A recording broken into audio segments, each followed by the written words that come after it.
And we are live. And let's see.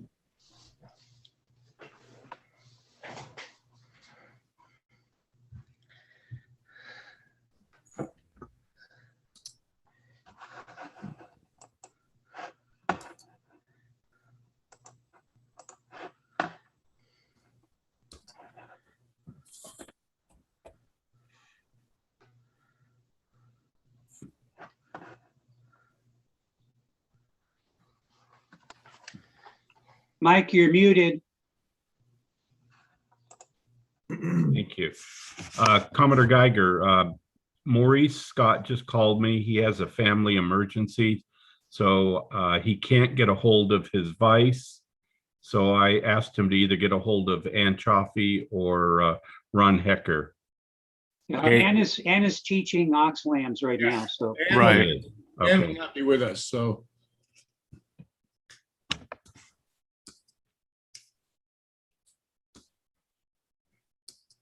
Good morning, Mr. Donahoe. Good morning. I got a new mic. Can everybody hear me okay? Yeah, you actually sound pretty good. we Well, could good. hear you without the mic from San Diego. Everybody's always complaining they can't see me or hear me, and that should never be the case. So there you go. I have some voiceovers I need to do, so I think I'll be in touch with you here shortly. Yeah, my favorite. I don't know if it's my favorite, but a client once told me that I had the perfect voice to be a birthing coach. I don't know if I take that as a compliment Yeah, or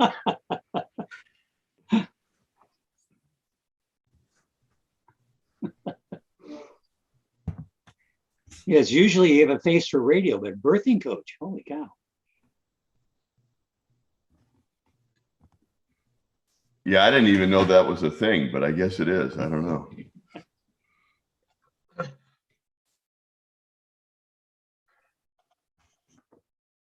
I see Commodore Blanchett has joined us. Good morning, gentlemen.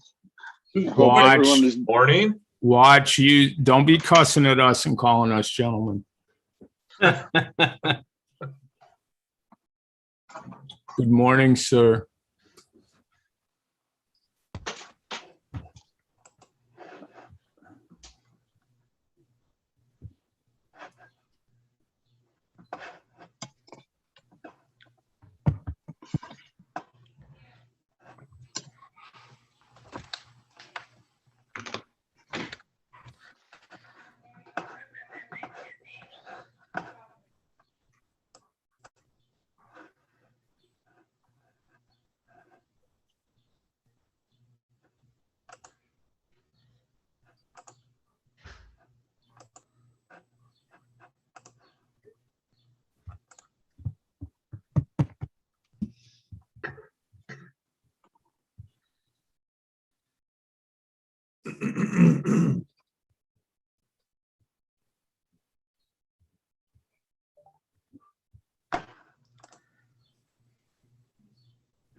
World to see.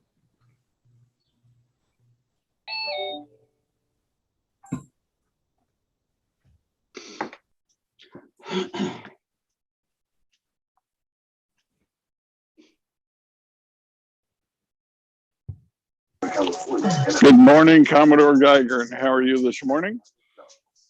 Oh, Bert, how are you? Pretty good. I've been texting with Sue this morning. Oh, you have? Yeah. Apparently, Raj has not paid his internet bill. Yeah, she's doing pretty good. I'm gonna pick her up after lunch. Yeah, she's waiting for a margarita tonight. Yeah, exactly. We don't want to know. Nobody wants to think about. Okay, well, Why wait? It's always 5 o'clock someplace. what about 8? I'll drink to that.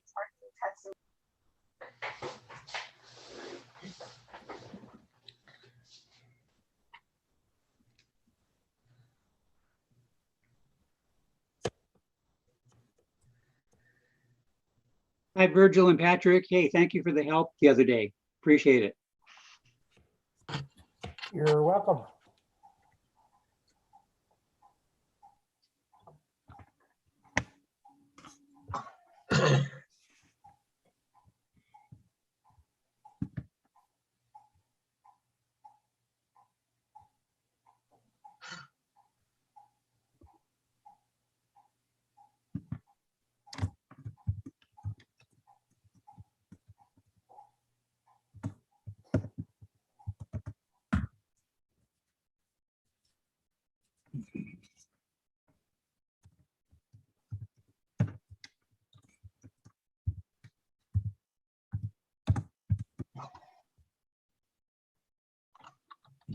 Two people watching.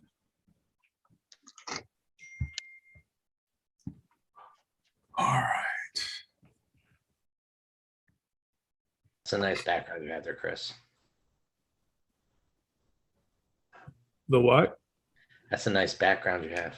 I guess that's a new picture of the Milky Way that I found on most of these backgrounds I find on Facebook.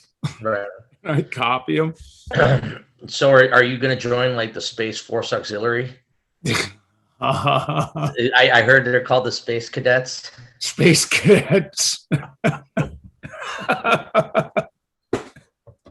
Hey, Chris, this is John Ross. Can you hear me? Yes. My video's not coming on for some reason. It All shows right. that it's on, but Okay, very All right. Log off and log back in. All right, thank you. okay. Yeah, take care of your family. Bye. Good morning, Commander. Morning, Rudy. Good morning, everyone. Morning, Commander. Good morning.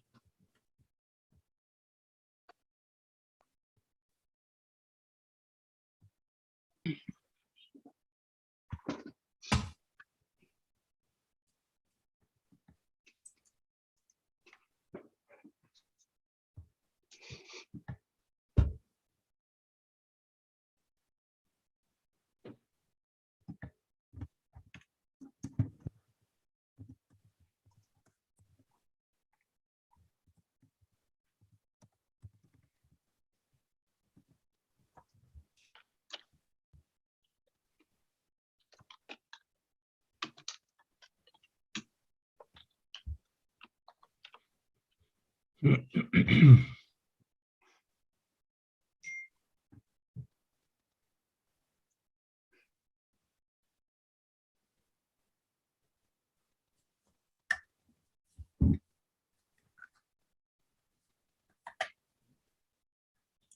Rudy, I see you're the new 007.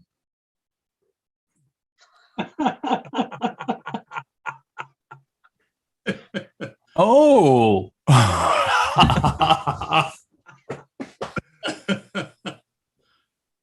See, Charlie brought his assistant to work today.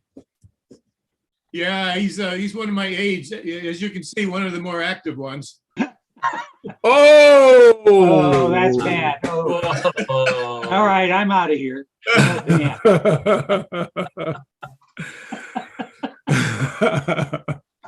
I want to know how you get the choker chain around his little arm and attached. Yeah, and where is yours at, Norm? Where's your rope at? It's still in process of being obtained.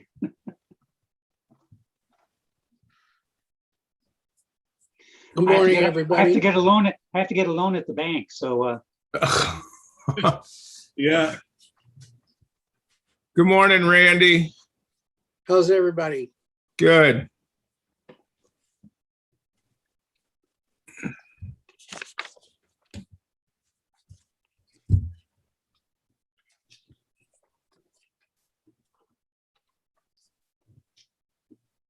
Good morning, Mary Jo.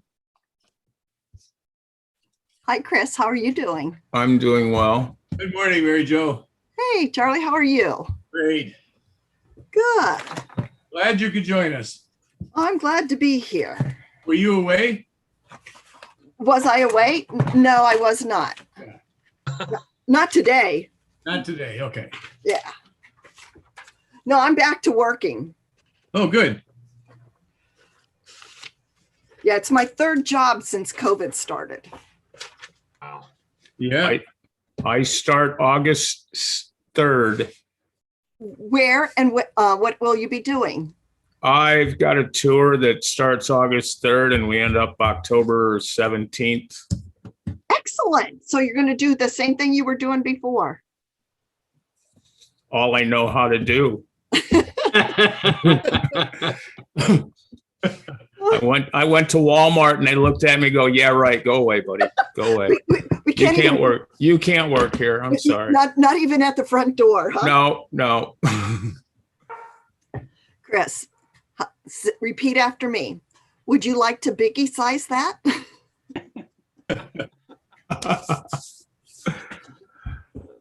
All right, Mr. Ross, did you get your camera thing?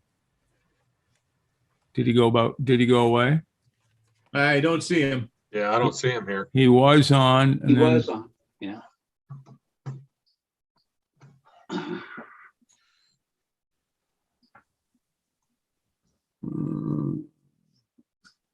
Good morning, everybody. Who said that? That was Willem. Well, Nice to see Willem. you. Hey, how you Nice to doing? see you guys. All right. Oh, there you are. Okay. So we have 3 vice commanders standing in today. Willem Quay and Mark Forster. Also, Charlie, Maurice did get a hold of Eddie, so he's going to be on in a minute. Okay, good. And I think we're still waiting for Division 1 and 11. Is that right? Yeah, that's what it looks like, Charlie.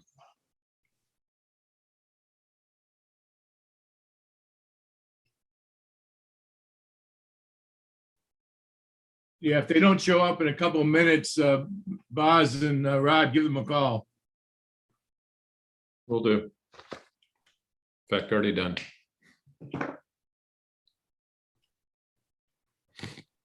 Good morning, Mr. Freed. Good morning, Commodore. Where's my perch? Oh, did you forget him? I ate them, I'm afraid. Oh, that's even worse.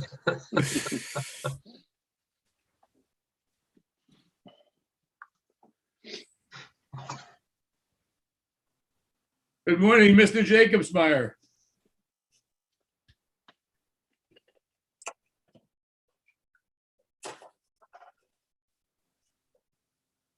You're muted.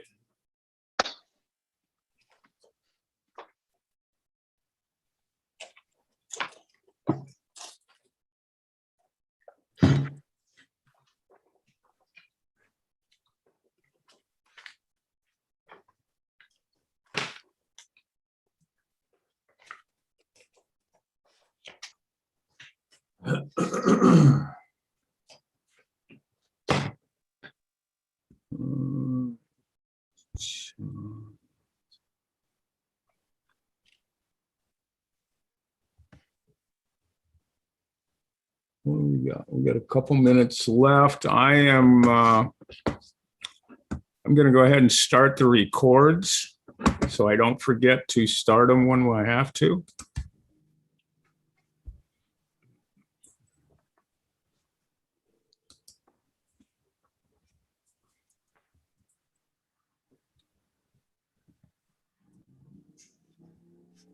Well, there's Patrick. I needed time to get beautiful. How y'all doing this morning? Good.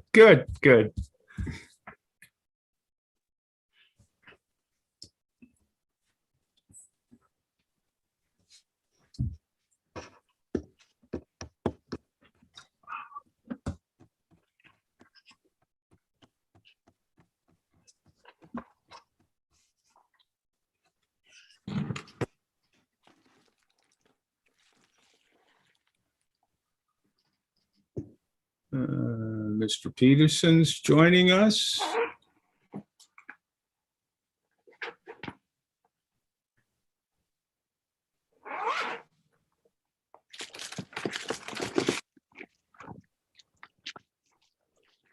Anything? Oh, I saw something there, John Ross. Yeah, John's here with no camera. Apparently, my front camera doesn't work. I can get my back camera if you want to look at my files. Well, that's what I saw, were your files. Exactly. I don't know why. It's worked everything up to today. Did you, when you logged off this last time, did you try restarting your computer? No, I did not. Okay, if you want to, fine. If not, that's probably, we'll fix it. Michael, I know you're going to go ahead and start, so I'll give it a shot and see what happens. All right, I'm recording it anyway, so anything you miss, you can go back and watch. Commodore Rod Donahue just showed up. I've been here. I'm still here. Hey, Boz, do we have anybody here from 11?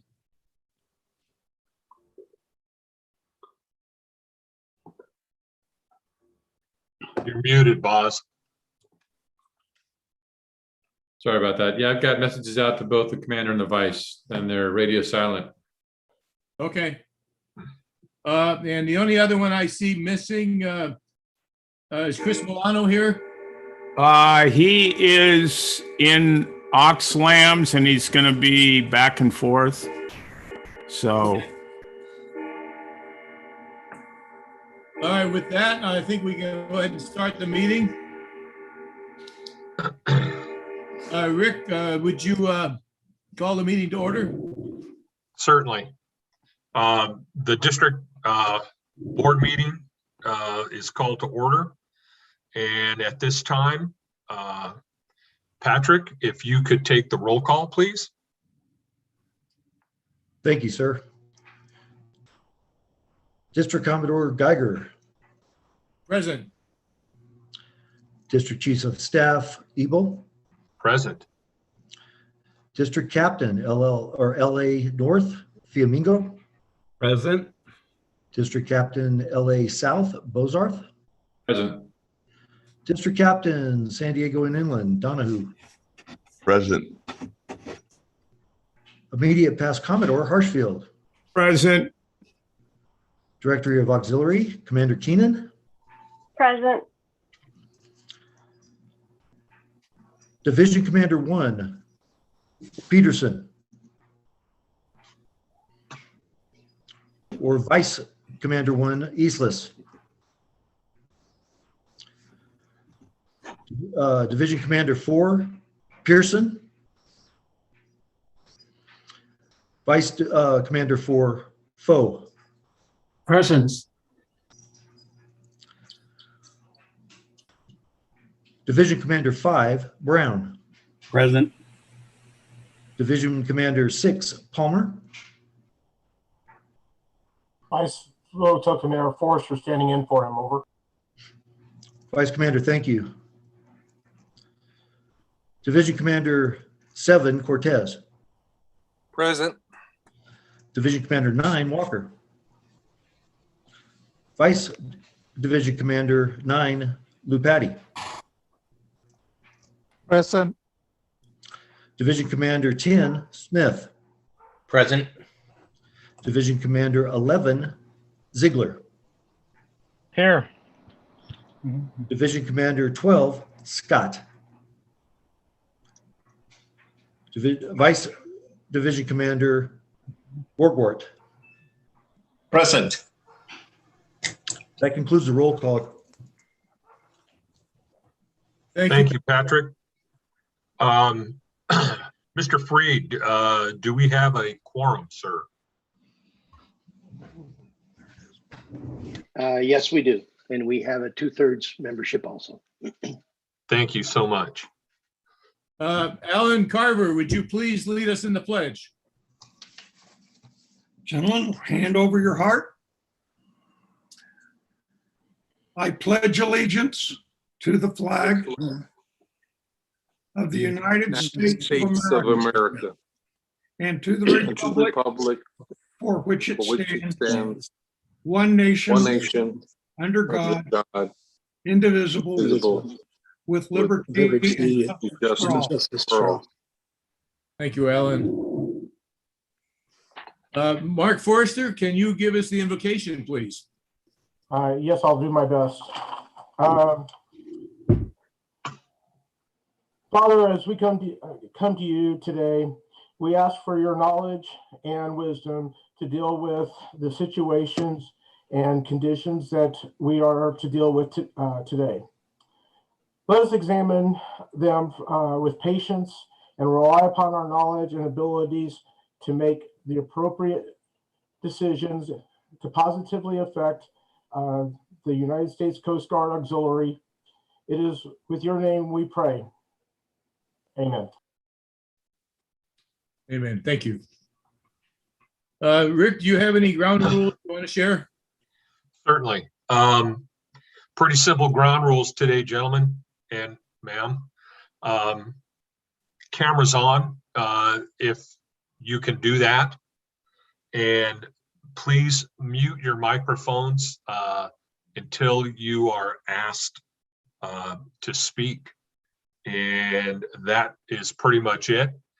We are recording the meeting today, and it is also being live streamed. So any member of D11 South can watch us do our work. So after that, I think that's the ground rules, sir. Thank you, Rick. I don't see any guests on Zoom, but I would like to welcome all the people that are watching us on YouTube. Thank you for participating. As far as pass downs, I've got a few. First of all, I think everybody knows at this point that we are not having a D train. We've said that enough times where I think we know that. And we have looked into the possibility of doing something about awards, but it doesn't look like that's going to work out either. We just don't have enough awards to give to make it worthwhile to set up some sort of formal event. So we'll have more on that later when Boz talks about the awards. I do have something I want to share about the election rules. So if Chris, if you can turn over your screen to me.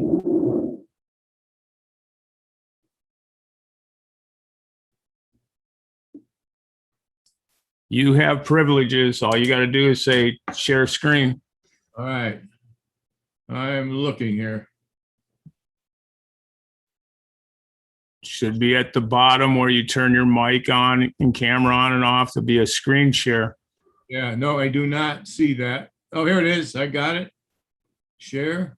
And then share whatever it is you want to show.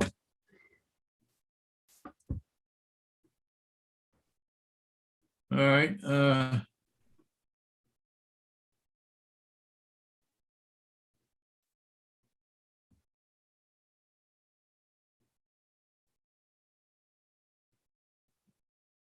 Where do I share my desktop here? It gives you options. So click on whatever it is you want to share.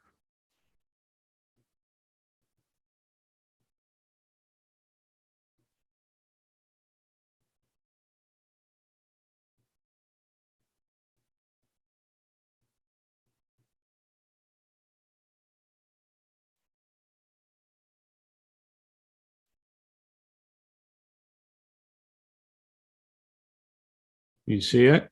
Yeah, there we go. There we go. Everybody see that? Nope, hang on. Give it a second. There we go. That's the election timeline overview. Right, right. Okay. Yep. Okay, I want to talk a little about elections, and I'd like you to share this information with your flotillas as well. The rules for the elections are similar for district, division, and flotilla, but there are some differences that we need to be aware of. So everything starts with the election date for the district, and everyone knows what that is. That's going to be on the second Saturday in September, 9/11. So everything works from that 9/11. Once we've established that, we move over to the next column where we appoint screeners. Now, the standing rules require that we appoint 3 members of the district board less than 90 days before the election. And we have done that, and I'm trying to find the people that we have selected. I don't have that in front of me. Who have we selected for the board? Raise your hand or say something. Yeah, Rudy Cortez, Rick Ebel, and who else? All right, you know who you are. All right, in any case, we have selected 3. That's required 90 days before the election. I made that appointment this week, and I will send that information out. The next line, the next column over is letters of intent. That has to be sent to me not less than 60 days before the election, meaning that would be July the 11th. So 1 month from today, we are no longer accepting letters of intent. So if anyone plans on running for a district captain, they're the only three elections we will have. No election for the chief of staff or Commodore this year. So if anyone is interested in running for district captain, I need your letter of intent before July 11th. The standing rules also ask us to have the lead screener send me a report not less than 30 days before the election with a list of those people that have self-nominated, as well as anyone that has self-nominated and was deemed not eligible. That must be done by August 11th. The presiding officer will either be myself or someone I appoint, and most likely it would be me since I'm not running for office. And the certificate of the election is sent through me to the director. It's pretty straightforward at the district level. I would encourage everyone to read the district standing rules, be very familiar with all of the terms, especially if any of the elections are contested. Understand about tellers, but read the standing rules for all 3 levels. As division commanders, you are involved at all 3 levels in the elections. At the district level, you're on the board. At the division level, you're on the board as well. You're the division commander. And of course, everyone belongs to a flotilla. So read the standing rules for all 3 different levels. Also, regarding screeners, make sure your screeners at the division level are capable of verifying eligibility. We don't want people just saying, raise your hand if you want to be a screener. Then we find out later that the screener has no idea how to verify eligibility. I would suggest selecting at least, if you're going to have 3 screeners, select at least 1 IS officer, somebody that has access to Aux Data 2. All right, moving down to the division rules. The division election must occur after the district meeting, but before November the 20th. That's what's in the division standing rules. So I would like everyone to have their division meetings in September so that we can have flotilla elections in October, giving us the maximum amount of time to concentrate on staff appointments. So please schedule it. I think Monday night is going to be the first division election will be Division 7. That will be on Monday night. Now, as far as screeners, I don't know how many people noticed this, but for the division level, it's specified that the screeners be appointed during the June meeting. It's a little bit different than at the other levels. It actually says in the standing rules, June meeting. So at your division meeting this month, you need to nominate or you need to appoint your screeners and make sure that it is in the meeting minutes. It does not say how many, but typically we've always done 3 screeners. So pick 3 screeners and try to pick at least 1 IS officer. 2 would even be better. We need people that can actually verify the information without having to go to another party. Letters of intent for the division elections, they go to the division commander, to you, not less than 60 days before the election. So if your election for the division is in September, you want to have your letter of intent in by July. And again, the lead screener's got to send his report in at the division level. That goes to you, the division commander, not less than 45 days before the election. So all these These are very similar but different. The presiding officer for the division election will be the division commander, you, unless you are running. If you are running, you're not eligible to be the presiding officer, then it would fall to your immediate past. If your immediate past is not eligible, it would be somebody from the district board. I know some people think that the vice can do that, and that's not the case.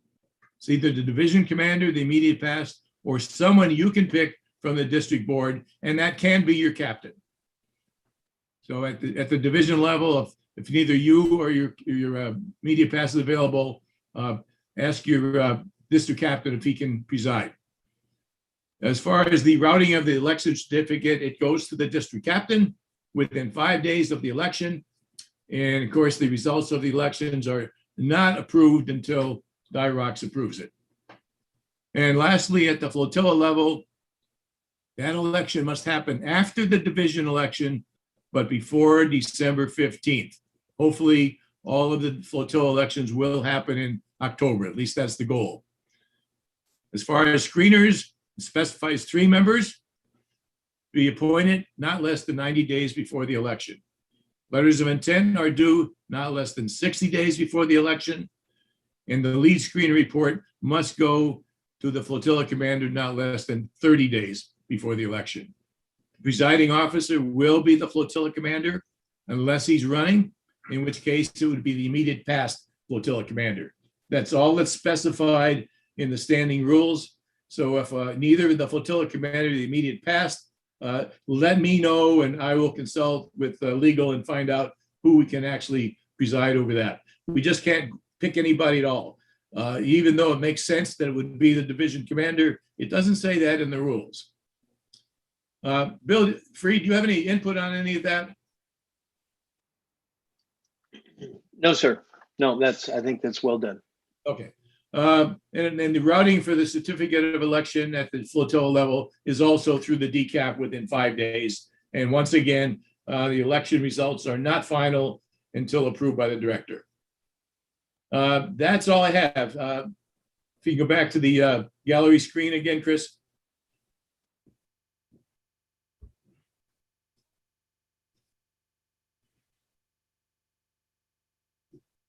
Do I need to do something? No. Yep, stop share, maybe.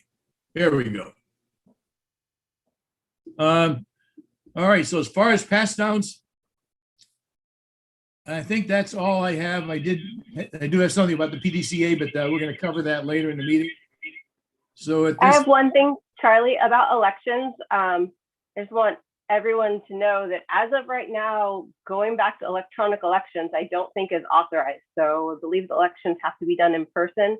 The approval we got last year from BSX, Captain Johnson, was only for last year. So we might want to get that word out because we've been doing so much hybrid. Right now, I don't believe it's approved. Correct me if I'm wrong.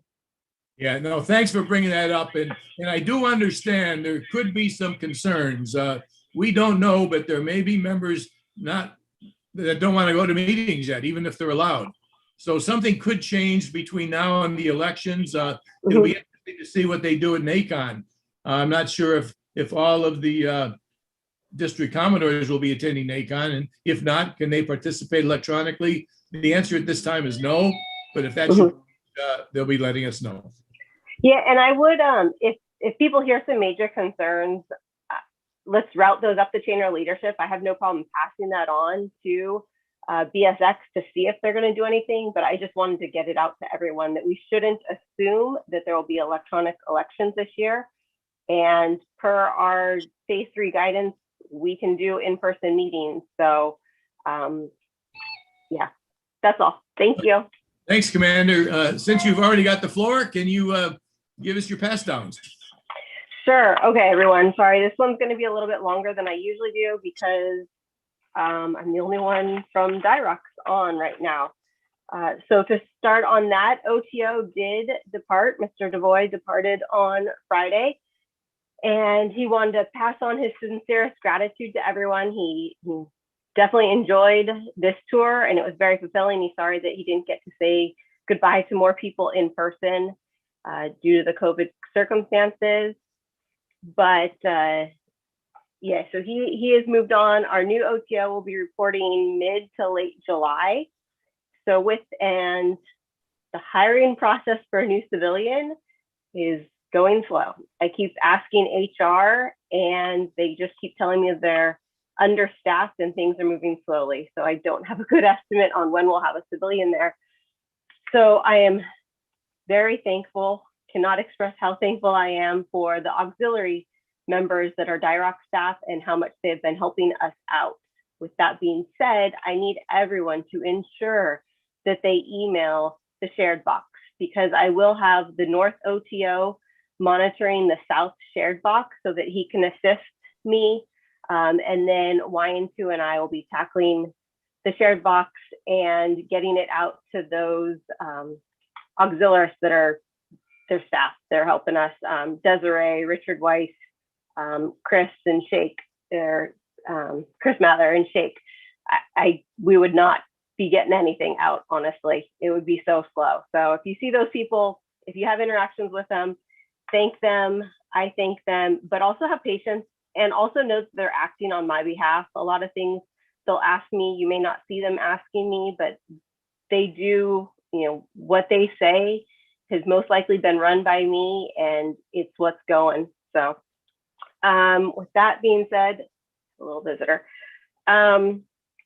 Yeah, have patience with us, and if you send everything to the shared box, when the new OTO does get here, he can pick up once he's up to speed. But you may be seeing responses from CWO Dustin Finkelson, who's the North OTO. Okay, so phase 3, it seems to be going well. We're getting all of the assignment to duty requests and mass gathering forms. Everyone's submitting their high risk forms. If they're not submitting the high risk forms or it's the wrong form, we are sending an email back and getting those from the members, which is great. Phase 3 is not going to change. Right now, phase 3 pretty much allows us to do everything that is allowed per national, the Reconstitution Guide. So things are not going to change until that Reconstitution Guide changes, basically. I'm pretty over the assignment to duty request also. And I know that depending on where you live, things are pretty much back to normal or very close to it. But we are held by that Reconstitution Guide, which is issued at the headquarters level. So I cannot really change things anymore. Once you do get approval, and please get this out to folks because it'll help us respond quicker because we'll have less requests. Once you're approved for a certain program or activity, you don't have to ask again unless it's like a mass gathering or public education. Well, let me say that again. Unless it is a like public mass gathering or public education, those are all case by case. But if you are asking to do VE and you get approval and PV and you get approval, then you're good to go unless you hear back from us because there's some major change COVID wise. So please get that out. We definitely still have members that are, they're doing extra work and then we're having to tell them, hey, we don't need this. And it would be nice to keep that kind of clutter out of the shared inbox right now. Okay, let's see. And if people don't know, the difference between the earlier revision of the high risk form and the current one is that the current one that is required is the only one we're accepting has vaccination information. The vaccination is not mandatory, but as we all saw via the ALOX that came out, I believe last week, there is the possibility that not being vaccinated may limit some activities you can do. As of right now, it's limiting C-school attendance for in-person C-schools only.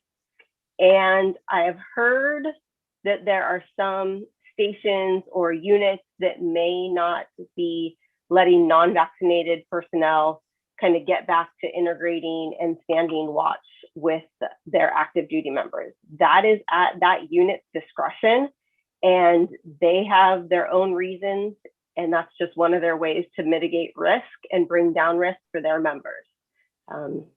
So you can bring it to my attention, but I'm not going to be able to change it. We can inquire as to why, but the units can definitely do that. Okay, let's see. For the ATDs, like I said about our office staff, we require 7 days.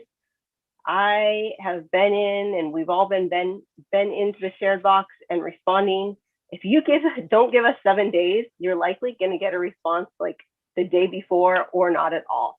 And honestly, with basically 2 of us handling the whole District 11 to respond to assignment to duty requests, if you know that you're going to do an activity, I highly recommend you get it in 10 to 14 days in advance so we can give you the most notice and work out any issues if you don't have the right form or we're showing that you're not current in core training, all those things. So get the word out. We require 7 days.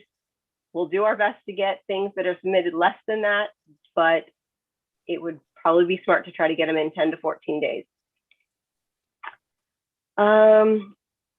Oxdata 2, go into there. There's a few things that we've been doing behind the scenes in Oxdata 2 because Oxdata 2 does not run, there are no basically REYR scripts, so it's not automatically running and putting people into REYR for, let's say, being out of, basically letting your nav rules lapse, or not being core training, up to date on core training.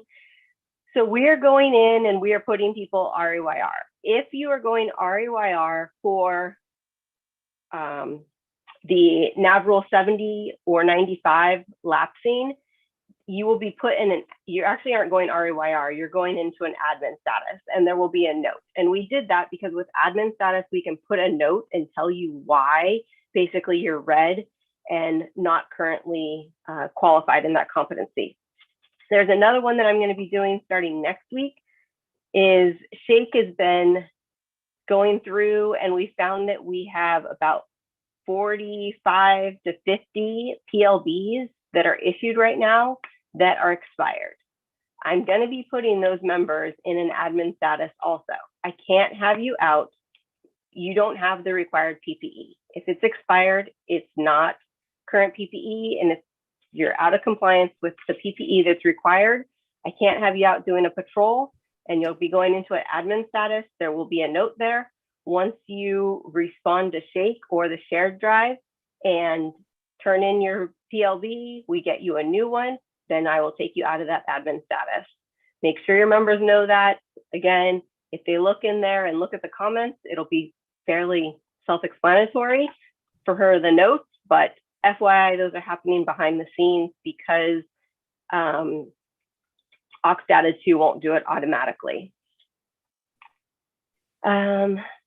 Going into that for at least patrols and competencies, those folks that last had a check ride done in 2017 are due this year. We have not seen many, if any, requests for check rides or even getting together and doing a QX. We can do those under phase 3. Let's get those down. We basically have between now and November 15th to do it. Just because the OTO is transferred and we have a gap does not mean we can't get QEs out there. So submit your forms and request for a QE. I'll get Bob McCoy, we'll get it scheduled, and we can get those done. There's definitely folks, and the ALOX does not give another year extension for those that last had a check ride in 2017. And I'm a little concerned because I'm not seeing the requests that we're going to have a lot of people at the end of this year going REYR for missing their their check ride. ALAC renewals, we have gotten a lot of requests for ALAC renewals, as is expected, because members weren't able to use their ALACs for about a year, well, more than a year. However, those ALAC renewals, even if a member had it prior to, I still need the renewal request or reactivation request to come from their active duty sponsor or civilian, employee of the Coast Guard sponsor. And that is because I can't just assume that because you had it, you're going to keep it or get it back, because we have to do annual checks on those. That kind of happens behind the scenes, and you probably didn't know it was happening in past years. But because they weren't used for over a year, we missed all of our annual checks, which was fine because no ALACs were being used. But I do require them. I've gotten a lot of requests from just auxiliary members. And then there's a delay because I'm having to go back to and figure out who the active duty sponsor is. So if you hear of people trying to get their ALACs renewed, this goes a lot for the ASCs. Please remind them that they need to have that active duty sponsor, email myself or the shared email. I'll get both emails and then I'll approve that and we will get going on it as is needed. I touched on the ALOCs regarding C schools. Got to be vaccinated to go to in-person C schools. That is a way to drive down risk. It doesn't mean that the vaccination is mandatory. It is a way that the Coast Guard is having to drive down risk, and for us authorizing to have members sitting in, a classroom for an extended period of time. Most C schools are, a few days to a week long, and you're sitting in the classroom for 8 hours. It's not like our meetings, which are much shorter.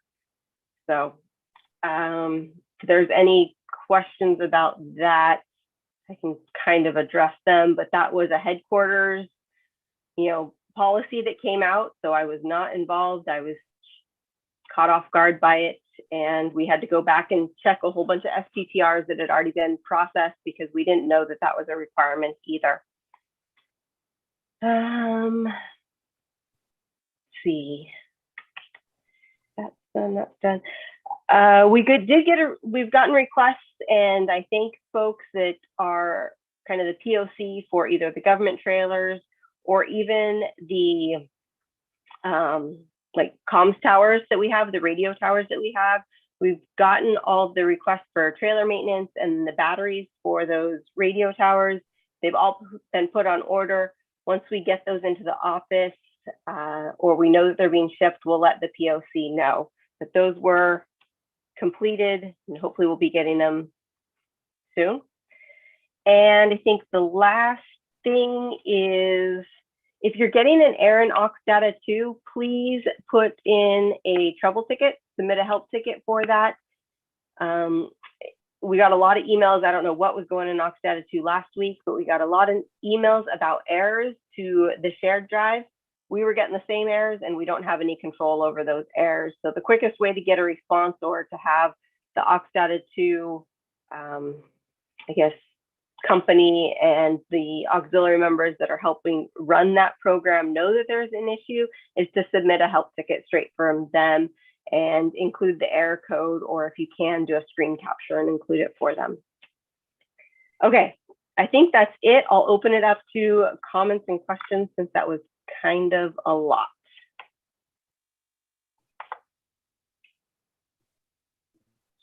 Any questions from the board for Commander? I have one. Ma'am, so do we need assignments to duty to have a live division meeting then? Yes. You're the one person, so you only need, and we've been getting them for most, and if you go back and read the policy, basically the leader of that meeting needs to submit an assignment to duty request, a PPE and kind of safety plan for how, we're going to open the windows, we're going to have good airflow, we can maintain, distance, 6 feet, social distancing. Right. We're going to wipe down tables and chairs. So that kind of plan. And then also the mass gathering form. And that mass gathering form, I'm using it even if it's an outdoor thing. If you're having a mass gathering, it's a public outreach event, then submit that mass gathering. That just shows if anything came in question that we all did a risk assessment and we looked at the certain factors, even though, yes, I understand that our meetings may not technically be a mass gathering. It's a requirement. We're using it. I didn't want to create a new tool, basically, and it was a tool that was there that had some good questions that we can kind of adjust and apply. So assignment to duty only from the leader, though, of the event, not from every member in attendance, please. That's right. Okay. Right. Once that request is approved, you do not need to resubmit a request for subsequent meetings. Right. As long as the circumstances aren't changing. So as long as you're going to always be in that same room at that same place, and you know nothing's changing, then yep, you're good to go for as long as we're dealing with this. All right, any other questions? Okay, with that, let's move on to bridge reports. Chief of Staff Rick Ebel.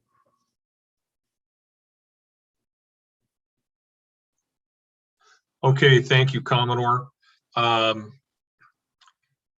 have sent out a save the date to all of the DSOs and the DCAPs.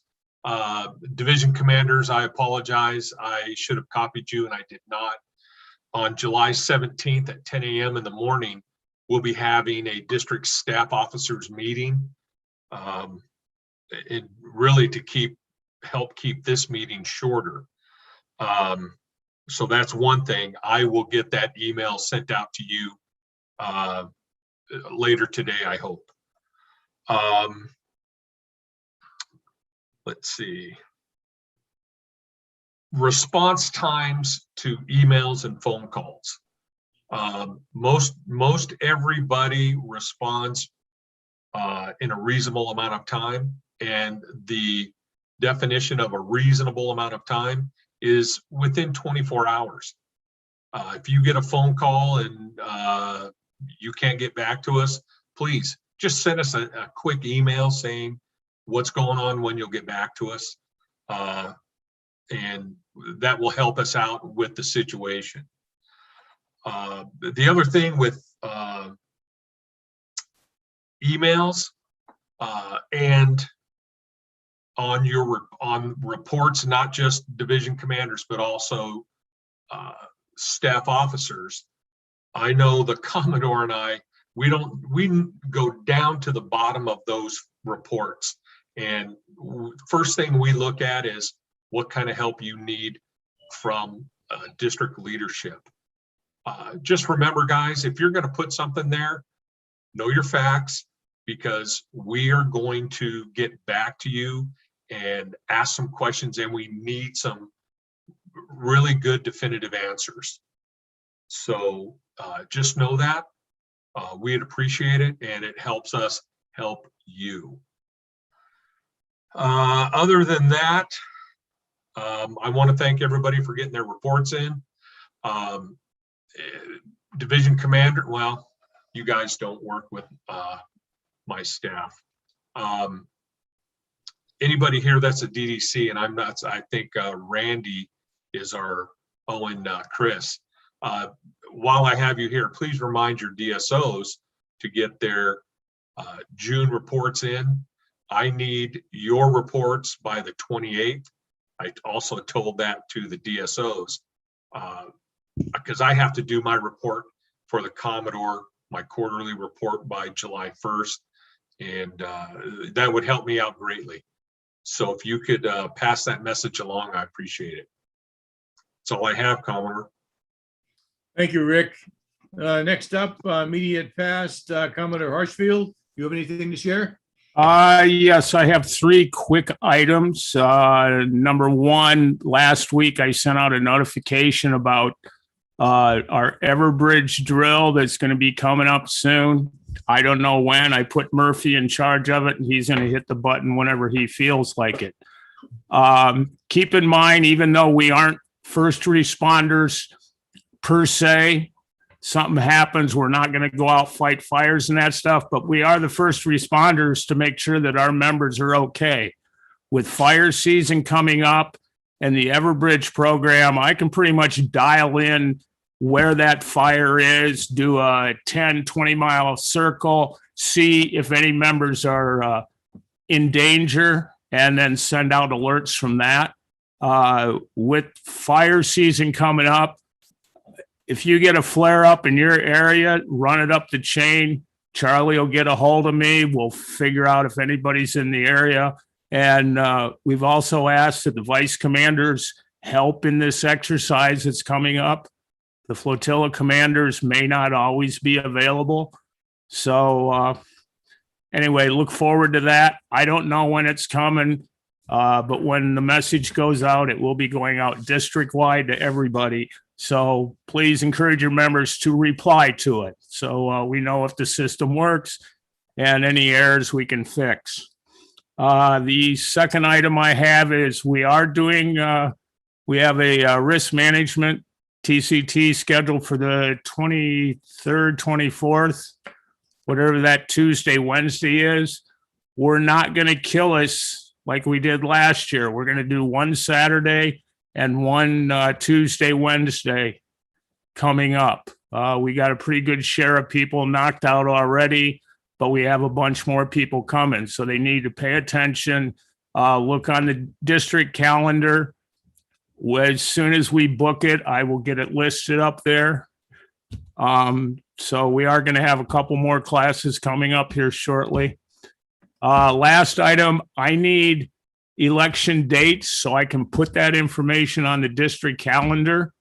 If you notice, there's not a lot posted on the district calendar. It's because I don't have the information and I don't make it up. So if you want your people to know what's going on, you need to send me the information so I can get it posted on the district calendar. Other than that, that's the only thing I have. All right, any questions for the Commodore? All right, next up, bridge reports, DCAP North, Mike Fiamingo.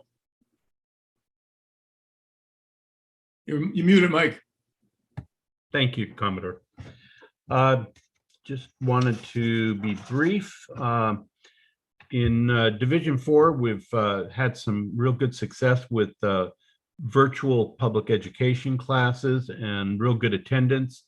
And with the classes being virtual, we are getting attendance from out-of-state participants.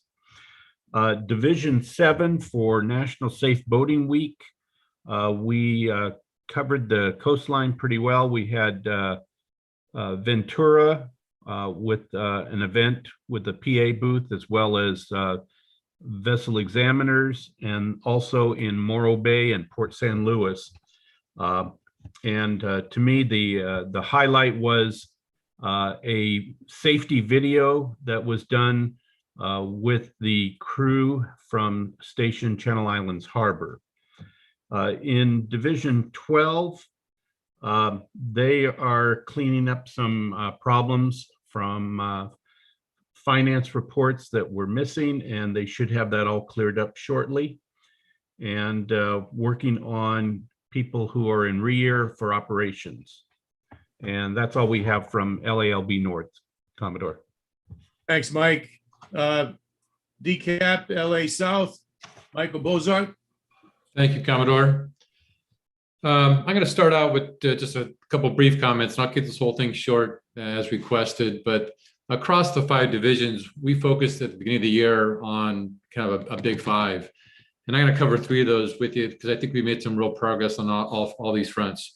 The first one, of course, is around operating in a pandemic, and specifically emphasis on welfare checks and member training and recruiting, retention, and Zoom skills. And one of the takeaways I get when I go to these meetings and the flotilla meetings as well, I hear more and more about interest in our members' welfare and how people are doing than I ever have.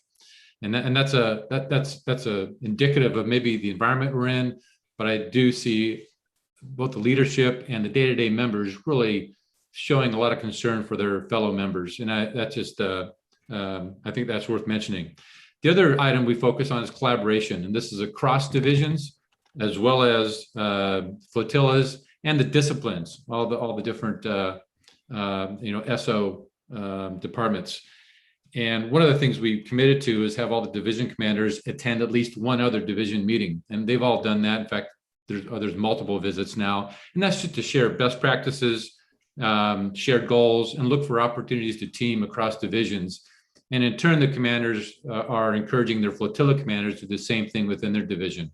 And that's frankly something we haven't done well in the past in our AOR. And I'm really starting to see good results there too. So this was a perfect timing, if you will, during the pandemic to kind of lift our game on that front. So I'd somebody send out kudos to the divisions on that. And most of our divisions are also focused on succession planning now, and that was one of our big five. Specific to five, member retention is something worth calling out. We've lost some members that due to retirement, but I think there's a half a dozen in the pipeline now, which I think is a great result given the condition we're in. Strong emphasis on vessel exams, and we got a half a dozen trainees in the pipeline, and hopefully be qualified here by early summer. And as always, member training and ABS classes with the local yacht clubs are now getting engaged, and we hope to see all that geared up here shortly. Division 6, again, good emphasis on retention. Their VE program, which they're kind of known for, is fired up and ready to go. The public education, also online virtual classrooms, well, this is for 5 and 6, have been well attended and successful. And as you probably know, Division 6 takes a lead role on our communications and our Everbridge cycles and exercises. So good on them for continuing that progress. And on Division 11, again, good results on recruiting. They just completed a classroom portion of the Boat Crew Academy and have a number of folks that have gone through that. And the counter argument or counterpart to that is they just lost 2 facilities and are in a tough way to get these folks that are newly trained and want to get qualified on the water. So that's probably their biggest challenge. What I will leave you with from a challenge perspective, and this is across all 3 divisions, we're still getting a lot of noise on Ox Data 2, whether it's difficulty just logging in or filling out time reports or doing their own reports. And this is not to a lack of effort on our part, I think. And Mr. Mather, I'm going to call you out. Thank you so much for everything you've done between the videos and the PowerPoint slides. I think we've really put our best foot forward to get the information out there. But it's pretty clear to me it's going to take a while for this learning curve to shore up. And that's just going to be a lot of hand-holding and a lot of support along the way. But in terms of challenges, I think that's probably rises to the surface across the divisions in LALB South. That's all I've got. Thanks. Thank you, Boz. Yeah, no question. This past year and a half has been very challenging with the COVID restrictions, but it has forced us to find new ways to do our business. And for the most part, we've risen to the occasion. And I think some of the things we learned, such as virtual meetings, is going to stick with us moving forward. A lot of advantages to that. Thank you for that report. Next up, DCAP San Diego Inland, Rod Donahue. Thank you, Commodore. Just to echo what my prior to district captains have said, we've also experienced similar challenges in divisions 1, 9, and 10, and I'm going to invite the division commanders, because I told them I would, to give a very brief report. But to echo the sentiment, I think opening solves all problems. So the biggest challenges that we've faced is a negative, which we think we're going to turn into a positive, and that's just that the members of the flotillas have been so eager to get going. I applaud my division commanders for keeping the faith, keeping everyone to the extent they can in line, and keep them going and keep them retained. And so with that, I'll turn very briefly to Division 1, Gary Peterson. Thank you, Rod. Our goal is the intent of leadership and maintain the engagement of our flotillas, and I think we've done a really good job of doing that. We seem to have a lot of interest in communicating ideas and working together. I've got kind of my ups and downs while we're still working through through this pandemic. The ups are we continue to recruit new members. Most of the flotillas are seeing an interest from communities regarding the auxiliary. All of our flotillas are continuing to meet regularly via Zoom or GoToMeeting. And the communications we're receiving from district are really helpful. And we've also invited the gold side to attend most of our division meetings, and we've had really good participation. And it's very encouraging for that to happen. The division is looking forward to, activities in the upcoming 4th of July. We've got a parade in Coronado. We've got a color guard that's getting together. And So there is a lot of enthusiasm. I think that, you know, everybody's trying to get out and start doing things. So that's really great. You know, a couple of the downs we've got, which are few, but we are also having to deal with, you know, the various restrictions we have, both at the state, the county, the district, some of these things. And so, you know, people are a little concerned about what to plan, but, you know, we're working through that. Our members seem to are asking for, you know, goal setting, particularly in the AIR program. We've got some interest in that, and that's something that we're looking forward to pursuing. We're looking for more opportunities, you know, from the district and within the division to promote continuing training, the, you know, PQS, quals, TCO, and other op courses. The pass down from district levels and the training more regularly. We'd like to have, you know, some of the information a little quicker. We just got a notification regarding ox lambs, and unfortunately, by the time we got it, there was no ability for our people to participate, and most of them were put on a wait list. And the other thing we have is just the face-to-face activities, and just looking for, you know, some sort of consistency in that, because again, I think as mentioned earlier, there seems to be some people that want to meet and some don't, and so I think we're going to have to look at some sort of a dual type of programs going forward, because we've got some people saying they want to be vaccinated and others that say they don't. But overall, we're doing really well, and we'll look forward to the next 6 months of the year. Thank you, Gary. Thank you. Very thorough report. Mr. Smith, Matt Smith, Division 10. Well, we actually had really quite a stellar quarter. My staff officer for public affairs, Jack Pauly, has been in overdrive. He arranged for us to have a big Sea Scout event, and it was absolutely fantastic. Great partnering with the Sea Scouts.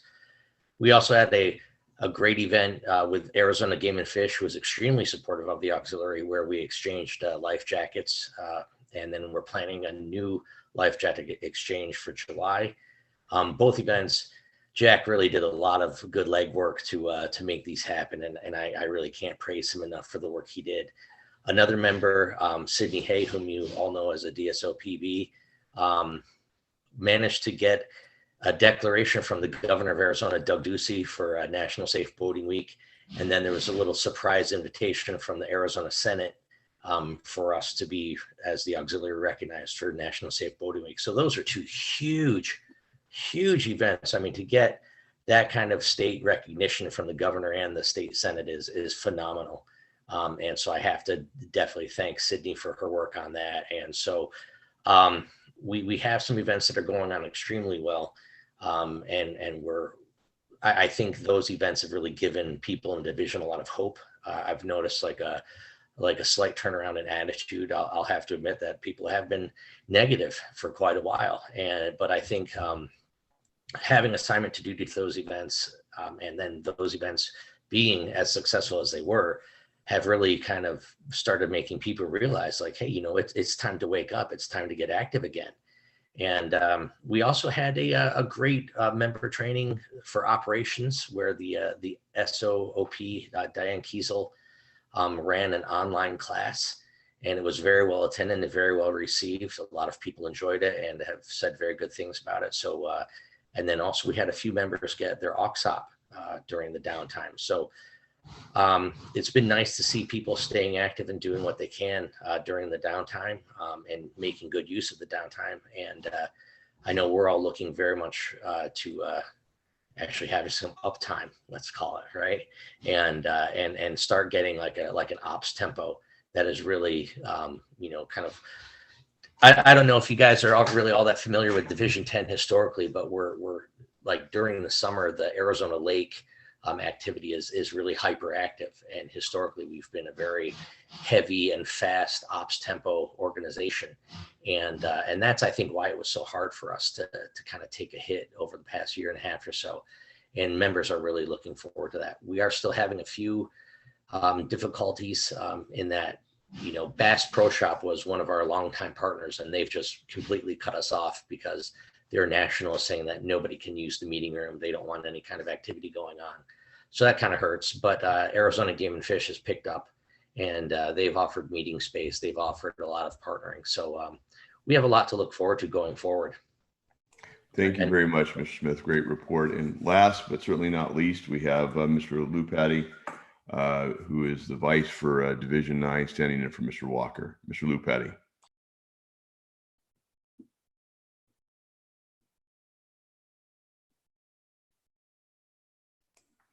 William, are you with us? Yeah, for Division 9, we are continuing working on training and retention, recruitment and retention, and we've been working with Flotilla to train on problem with Axe Data 2 member cannot get in, and work with the Flotilla so with help them to at least familiar with how to get into Axe Data 2. That's all I have. Thank you very much, sir. And thank all my division commanders. Commodore. Thank you, Rob. Let's move on to staff reports. Virgil, finance report.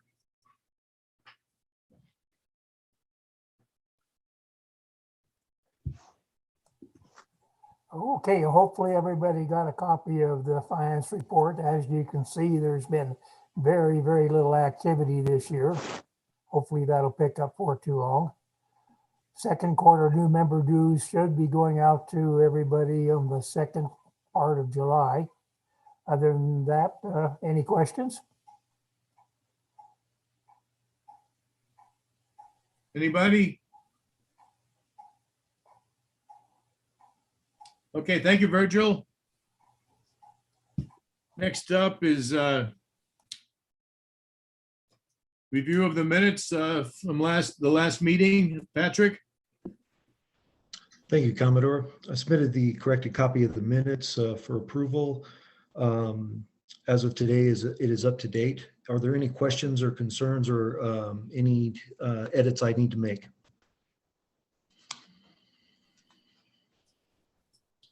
I assume everybody's read the minutes. With that, I would like to entertain a motion to approve the minutes. Mark Forster, I second it. second by Chris Hartsfield. Is there any discussion? With that, the minutes have been approved. Next up, Leslie Pelosi. I'm not sure what happened, but she left a message this morning that she would not be able to attend today. I don't have any further details on that. Also like to hear from DSO-IS, Chris Mather. Can you give us an update on IS? Sure, thank you, Commodore. IS, as Boz and some others have alluded to, our focus for most of the last year and a half has been training the membership at large, our IS team first, and then the membership at large. And that is an ongoing system. I see that going forward, indefinitely. On the good side, though, we do have more members logging on and entering their time. I'm trying to have the IS team use basically outreach to the membership when they receive, for example, an old 7029 e-form.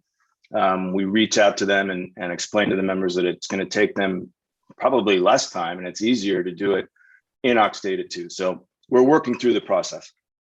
On the national side, they do run what they call a sprint or a software update about every 2 to 3 weeks.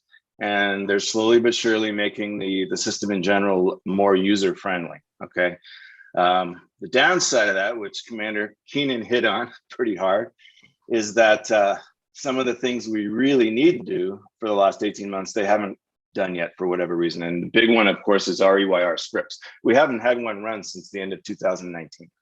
So we are having to go in and manually put people into REYR, which is awkward and very, very time consuming. And I'm sure we're missing people. So we're looking forward to when the automatic scripts come back. The other side of that, and this is even if the automatic scripts were running, is that when somebody goes in REYR, and this is for everyone on this call to please pass down to the deck plate. Once a member goes into REYR, once they take care of whatever they were missing, for example, an OXCT course or TCTRM, whatever it is, that doesn't automatically clear the REYR, okay?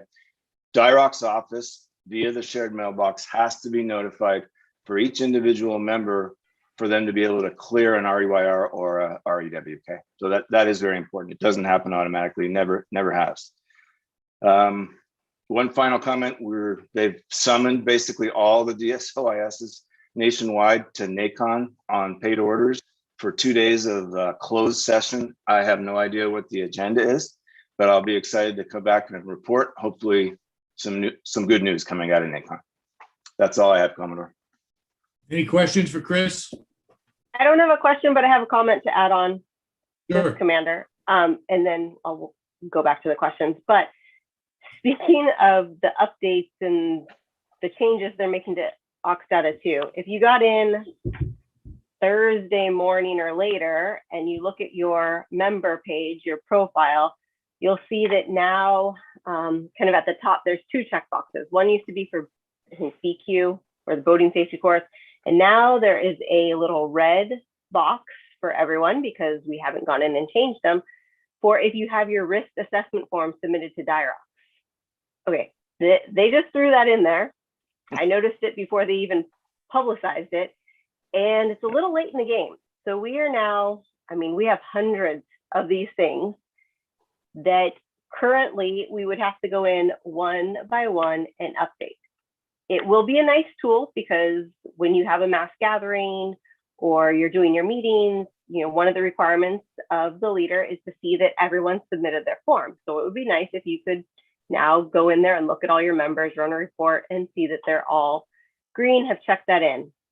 But we are trying to get them to do a mass upload because it would take us quite a while to go enter hundreds of these and check the boxes. So please, please, please get to your members that although you are red, we are still tracking it via our old Excel spreadsheet that we've been doing for months.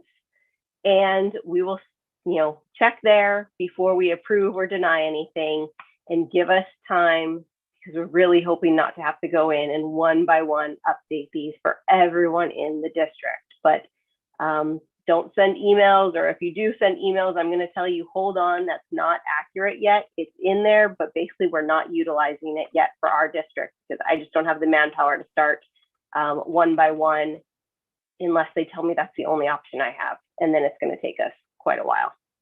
Okay. Thank you, Commander. Any questions for Commander or for Chris? With that, it looks like we might have another half hour to go. Does anybody need a 5-minute break? Nobody? All right, let's move on to sector reports. John Ross. As soon as I learn how to unmute, there we go. Good morning, Commodore, Commander Keenan, board and staff. Exciting things going on at Sector LALB. I'll cover a bunch of them here in this report. The first thing is I want to mention about the augmentation. We're getting a number of people back to work. The first one is the food service staff will be back soon in the base LALB galley. I put this one first because on Thursday, the base galley received the award as the best shoreside galley in the Coast Guard. And I can tell you that the CS folks are really looking forward to having our auxiliary folks back into the galley. The next one is the uninspected passenger vessel UPVs inspections. They are starting up as we speak. They have a backlog of over 150 UPV inspections to do from last year and this year, with as long as the new one's coming up. Commercial fishing vessel support to the sector already started this past week. Life raft inspections, our only inspector left right now is Jan Sindstrom, and he's in coordinating with the prevention department to teach a course for potential life raft inspectors within the next few weeks. This will include several active duty members also.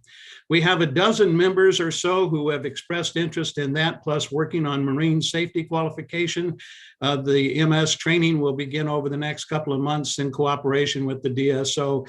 for marine safety.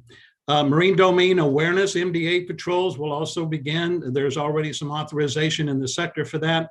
Container inspections have already been improved with the reserves at the sector and will start prior to the end of June. Watchstanders are preparing to return to work at Station LALB.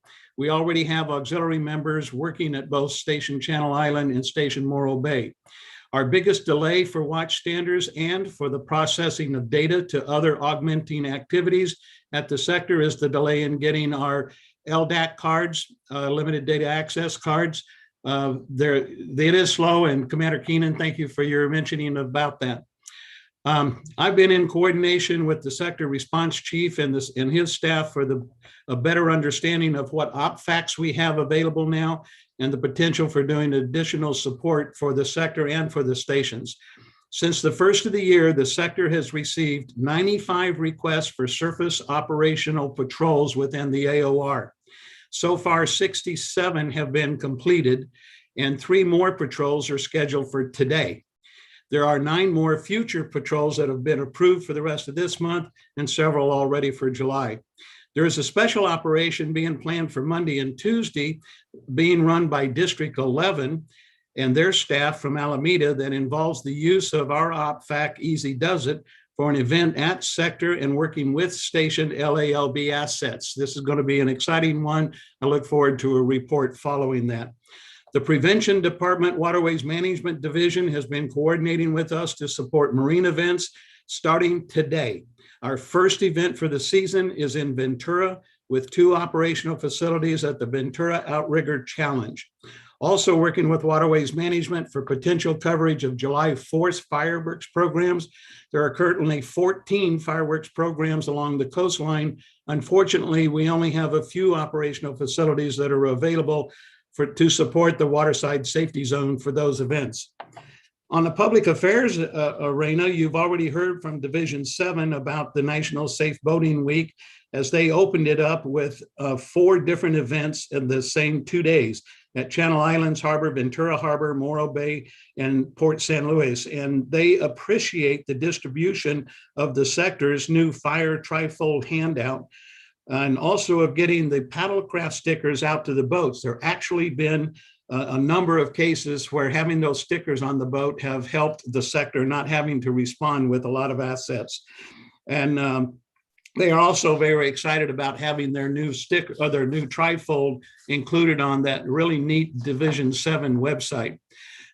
As far as some additional activities, including I'm having regular meetings with the auxiliary liaison officer and the order issuing officer with the prevention department with Waterways Management and the logistics staff. They're still trying to find the computers that were removed from our auxiliary desks in the sector. Hopefully we'll have them back within the next week or 2. So we're working with them to get the computers back and to get back things in place so our members can return to their activities, such as permissive orders to cover their activity. Had the opportunity to meet with the new commanding officer at base LALB, Commander Sharkey, this past Thursday, and we discussed how we can work together on the base. We're looking forward to a new and really great relationship with the base, and Commander Starkey is very supportive of the auxiliary. Finally, I'd like to include a statement for emergency management since it's also a part of ASC in addition to being the DSOEM. We've been working with Emergency Management and Force Readiness Team, that's EMFR, at the sector to support the sector and to identify auxiliary members who have training and certifications that are not included in AUX Data 2. At the national level, the Q Directorate for Emergency Management and Disaster Response has designed a new questionnaire for input on emergency management qualifications. We will do a beta test over the next few weeks to about a dozen people in our AOR to work out some of the bugs, and then we will canvass the district to populate the database of potential personnel who can support the Coast Guard emergency responses. This will also be useful data to determine what local training may be needed to be provided. The first part of that training has already been tentatively scheduled for July 31st for a 6-hour course taught by an auxiliarist from the Q department at the national level on the Incident Management Software System, or IMSS, that's used by the sector during incidents. There will be a few active duty members in that training also. So there's more to come. I'm excited about it. I think the activities at Sector LALB are just absolutely fantastic, and they're jumping through hoops to get us back as fast as they can. Thank you. Thank you, John. Excellent report. Any questions for John? Move on to our sector coordinator for San Diego, Mike Fulgham.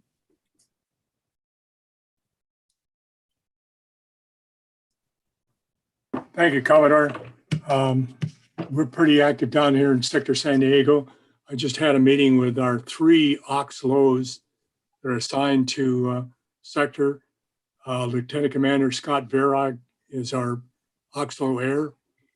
Lieutenant Commander John Santorum is our OXLO Prevention, and Lieutenant Ryan Zabo is our OXLO Response. These 3 gentlemen met with me and Dan Durkis to figure out base access for division and flotilla meetings, and also augmentation. We're trying to get that program up to speed again. In fact, we are now supporting 1 cutter as far as food services is concerned. We had some questions about our auxiliaries coming aboard Sector San Diego, especially for meetings and training events. But from what the DIROCS commander just told us, as far as the COVID screening, mask, social distancing, and wiping down of those meeting rooms will help out with the list that I have to submit for each one of those events to sector, because they were also asking questions for when they received their vaccine, if they ever had COVID and if they recovered, and also if they've been out of the AOR, which they require all the new active duty personnel to answer when they come into checking into sector. With that, I think I'll just recommend to the commanding officer sector that this is our requirement from DIROCS, and I'm pretty sure that they'll accept that. However, augmentation people, we have 17 listed that have asked to come back aboard in their last assignments, but we will be asking them COVID questions from the medical clinic, which is they have to pass their bloodborne pathogen course and risk management. And I've pretty much got that underway. As far as the aviation end of it, I guess our DSO AV has asked for an OX 17 training event on the 7th and 8th of August of this year. As soon as I get a list from him, we'll submit that to security and schedule him for those dates. As far as Dan Durkis, he has been assigned to the Waterway Management Division to be a pre-screener for marine events going on not only in San Diego, but also in Arizona. We had this Lake Parker raft float, and after we got a lot of people interested in supporting that from Phoenix and also Sector LALB and our people, we found out that the stakeholders and events leaders were all covering their bases. So we pretty much had to back off on that. And that's why Dan Durkis is being assigned, as a screener to find out from those events if they need auxiliary support. As far as our augmentation, once the people get cleared and they start augmenting, we will have permissive orders cut for them as their ATD. We do have some events come out that Dan Durkis is taking care of, and that's the Big Boom event in December. We've also been asked by sector to help run their PA office, because apparently I'm not sure what happened in there, but the district personnel may have been withdrawn and returned to their district commands. We have a question about ACAC cards, but we're going to resolve that.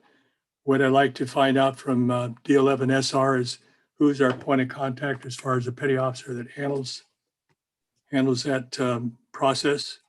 And once we get going, the people who are doing UPV exams and supporting the incident management division have to put in missile data for those particular patrols and examinations that they're doing. We do want better communications with the Eastern AOR area. And that I will be contacting the division captains and all their flotilla commanders to make sure that they got my request to update their meeting dates and go from there. Other than that, that's pretty much what we're doing, and hopefully we'll have more to report this month. Any questions?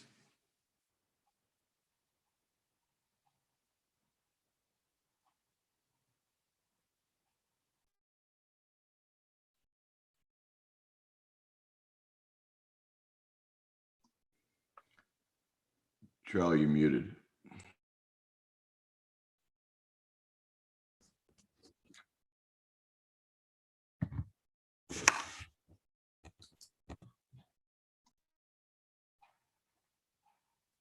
Charlie, you're still muted.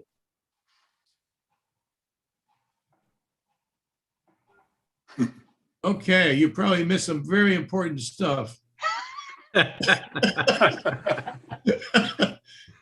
I was just saying about the differences between Sector San Diego and in LA. A lot of similarities, a lot of differences, all good stuff. And Commander would probably say the two sectors in North are different yet again. But we all have to adjust to all these differences. Anybody need a break yet? We probably have another 15, 20 minutes to go. Moving on to committee reports. As you know, no D train this year, but we are planning and expecting a full-blown D train in March. Commodore Harshfield is the D train committee chairman. Anything you want to say, Chris? Well, I had this big, long report ready to give, but we're not having D-Train this year. We are working on the website, getting it ready for March. Let's keep our fingers crossed that we're able to pull it off this time. And we are considering Ventura again, since we already put in so much time and effort with the folks at that hotel. So that's something we'll be looking into probably within the next couple, 3 months.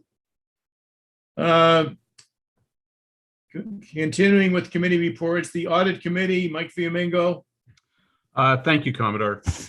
Just like to let everyone know that we will be auditing year 2019 and year 2020. We now have our committee together, which will be comprised of Virgil, myself as chair, Norm Bundick, Rick Ebel, and Rudy Cortez. We have not set the meeting time as yet. It will be either Friday, the 10th in the afternoon or evening. If that is not the time available, then it will be Sunday morning. So we will announce once we have that timeline set up. And that's all I have to report. Thank you, Mike. Budget committee, Decap Donahue. Yes, sir, Commodore, thank you. We've got our committee appointed. Of course, we've got our busiest man in show business, Mr. Campbell's also, Virgil Campbell's also with our committee there. We've got Matt Smith and we've got Gary Peterson and myself chairing the committee. We've got a deadline to submit a proposed budget by July 1. We're aware of that. We'll be meeting. And if there's any information or input from the division commanders or the staff officers with respect to budget matters, please, I invite you to submit them to me. The more information we have, the better.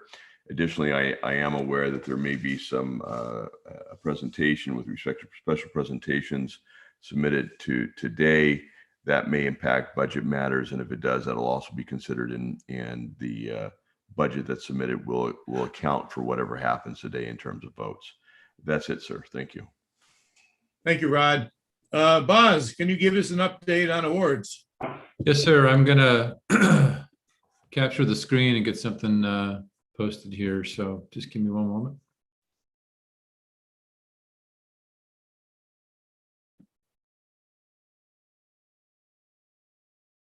Can you all see the Yes.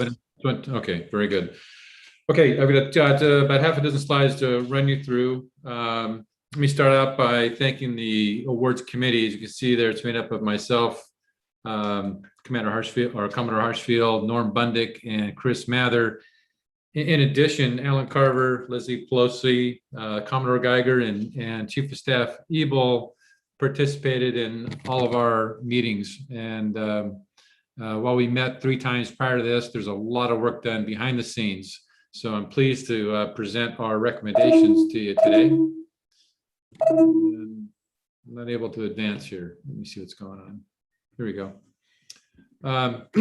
So the recommendation that I'm going to walk you through are, there's not a lot new here from what we've done in the past, but I will highlight what is. But in essence, the award committee has gone through this stuff in detail, shored up some open questions here, given that these are 2020 awards. These are not 2021 yet. We'll probably be reviewing those in another quarter or two, but these are kind of going back here to make sure what we're presenting to you is accurate and relevant. But it's a recommendation to the work committee that the board approve these awards. This is a quick snapshot of the process that we went through. I did my best to kind of represent the award categories and how they got to you. The blue squares are complete. The green squares are where we are today, and the white squares on the right is what's left. But as you can see, our scope has been broadened. If you've been involved in this in the past, it's typically been district awards. With the PDCA being put on ice here, the personal awards have been brought into the fold, although we relied heavily on Ellen Carver to screen all those. And from that point, we took it on to DIROCS. And while the sector awards are not in our scope, we are keeping an eye on that just to make sure if there's anything that the sectors need from us, we provide it to them. So this is meant to kind of encapsulate the entire landscape of district awards, and the award committee keeping tabs on all that. This is a quick cost estimate. Not looking for budget approval. We already have a budget line items. We look like our best estimate, we're going to be about $50 over when you calculate everything that needs to be put together here for the award. So we think that's a good result. The awards inventory is a couple slides here. I've blacked out the recipients to protect those names for now, so we have some element of surprise. But you will recognize, hopefully, all these awards. Really, the only thing that is probably worth mentioning here is we bifurcated a couple award categories. So, for example, if you look at award number 5, the Instructor of the Year Award, Public Education and Member Training, we eliminated that award and replaced it with a specific award for PE and a specific award for MT. And I see 5B's got a typo there. We did the same thing for the VSC's award. So instead of including all the powered vessels and self-powered, we bifurcated those to show recognition for the people that focus in those areas. And we did the same thing for the PE instructor aid. So instead of grouping PE and MT, we split those apart. And the remaining awards you'll see on this page, and not a lot of change here. There, the other thing I'll mention here in the criteria, you'll see subjective and objective prior to the criteria column.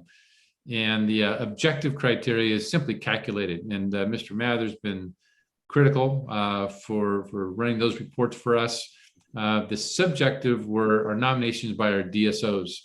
And most of those will not be awarded in 2020, just given the nature of the year we had. But there are a couple that there will be. But again, nothing new other than what I've outlined for you here. The next category is all the flotilla commander awards. And again, I've blocked those names out. These are completely done. Thanks to go out to Mr. Bundick for all his hard work. Every flotilla commander has come back to give us their recipient. All those have been verified by the division commander, so we're set to go with those as well. And we got all the calcs, and I didn't want to give you all the names, but this is kind of a breakout of what all the star awards look like. So we've got nearly 300 of those to hand out. The Last thing I'll mention here is personal awards. I mentioned early on that we kind of brought that into our scope. Those have been received and submitted to DIROCS, and really not part of this group's for review of approval, but just want to make sure you knew that those were done as well. So that's a very high level summary and recap of our awards, and I'll hand it back to you, Commodore, for board approval, unless there's any questions.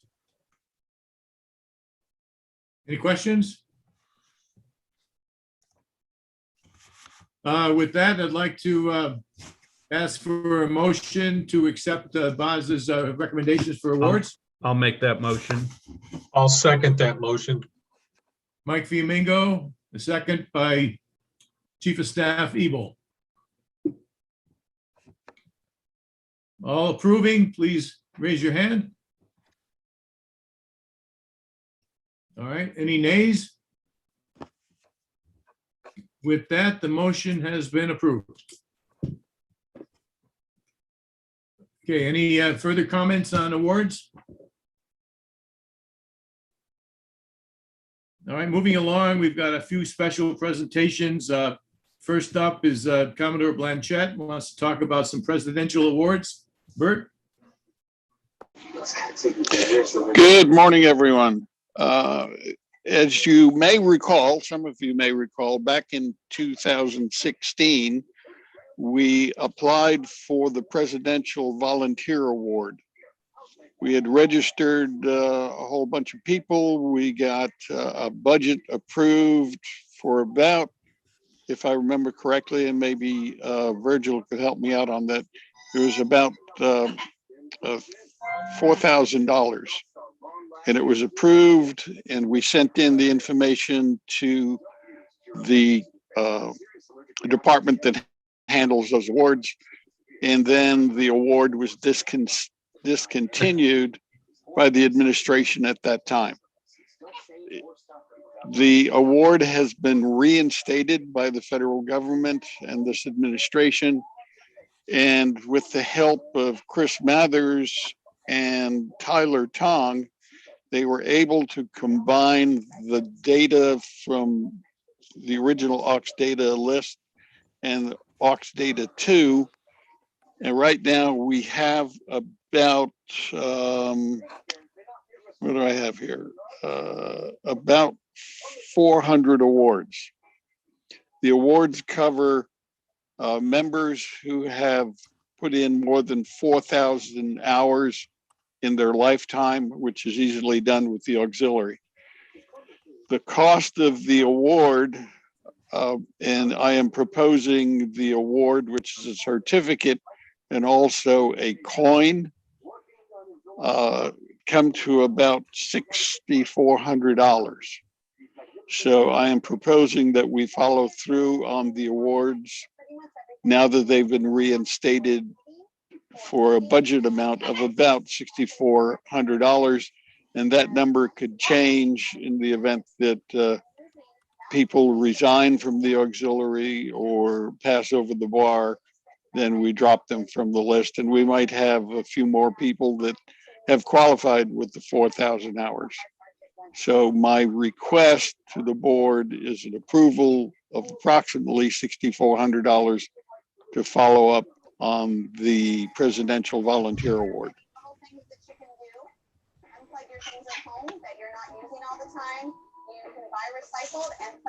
Your mic is muted.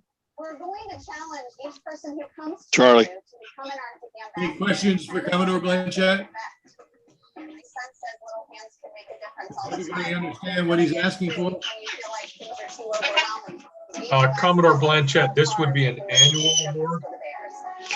Now, this would be to bring us up to date with all, well, yes and no. This would bring us up to date for all of the hours that auxiliarists in our district have put in over the years. The original proposal back in 16 is the district would pay for the first group.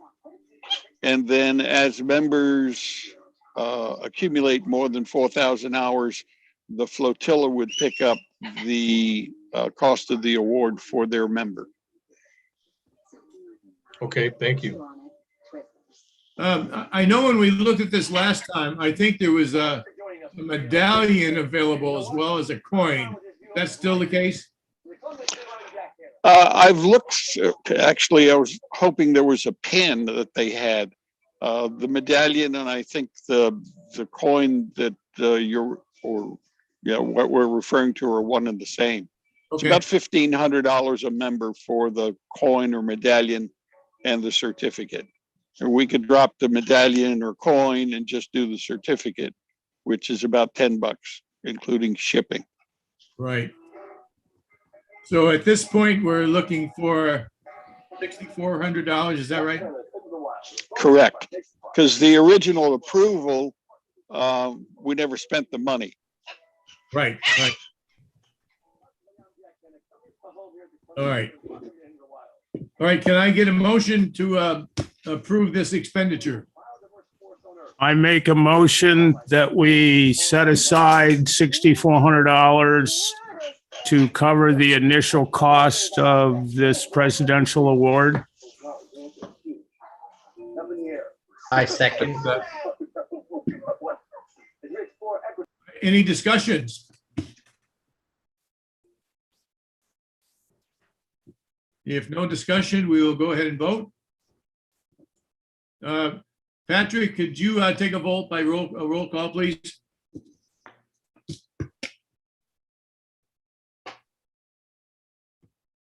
Patrick? You're muted, Patrick.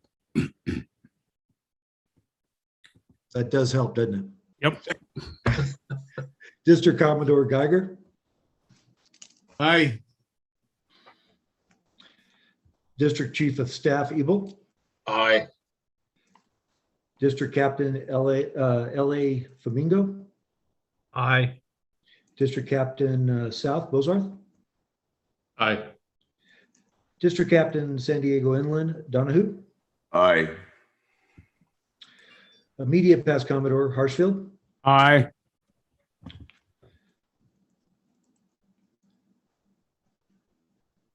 Director of Auxiliary Commander Keenan. Not voting. I'll abstain. Yeah, thank you. Division Commander 1 Peterson. Vice Commander 1 Islas. Aye. Division Commander 4 Pearson. Vice Commander 4 Foe. You're muted, Quay. Sorry. Aye. No problem. Division Commander 5 Brown. Aye.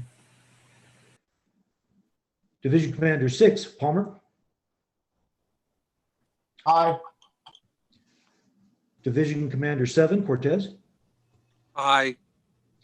Division Commander 9 Walker.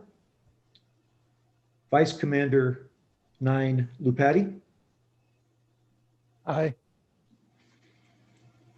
Division Commander 10 Smith. Aye. Division Commander 11 Ziegler. Aye. Vice Commander 12 Borgward. Aye. That concludes the roll call. Thank you, Patrick. With that, the motion to spend $6,400 on the presidential award is approved. Please note it in the minutes.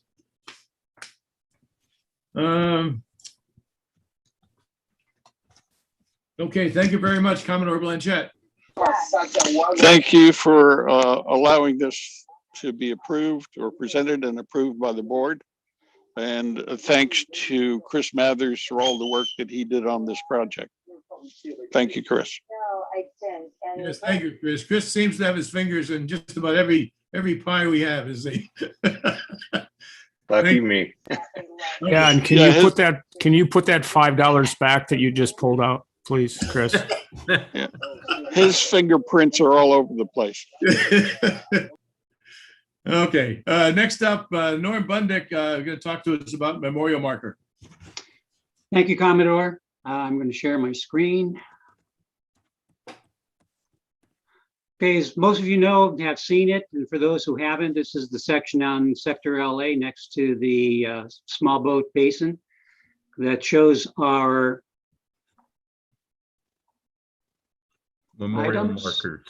Yeah, memorial markers, and for some reason I can't seem to go past this.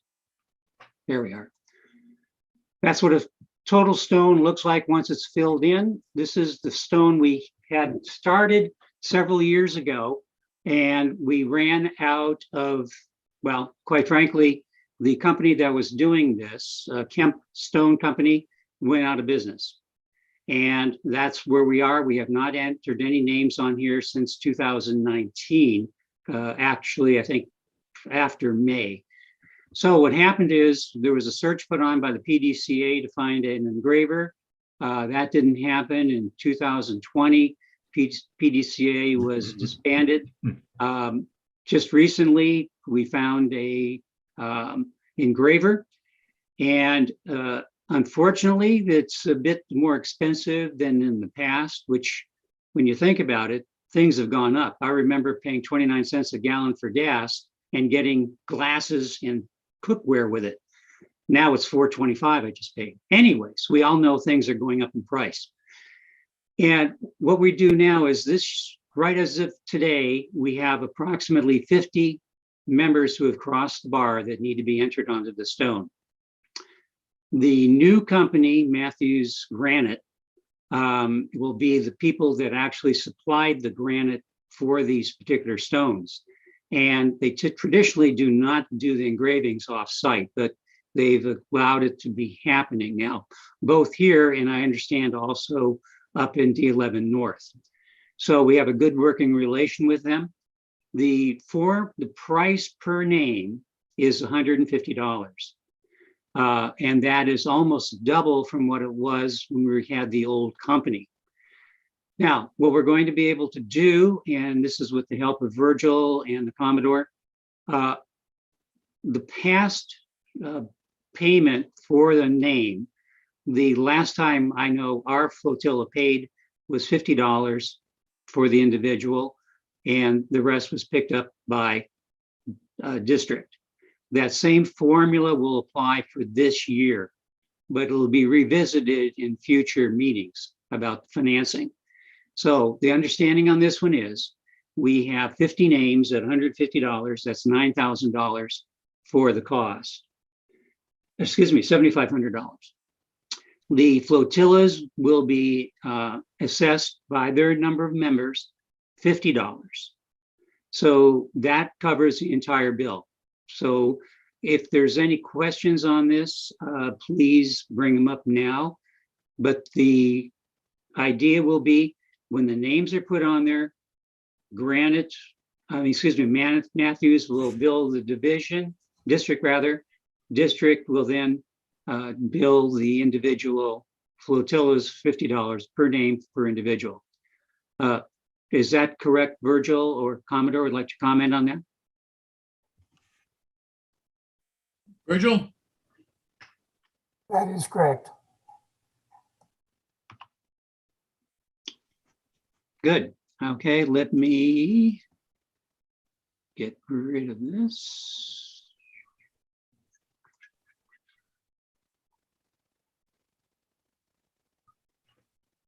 Okay, I can't get out of here. All right, hang on. I'll kick you out. Bye-bye.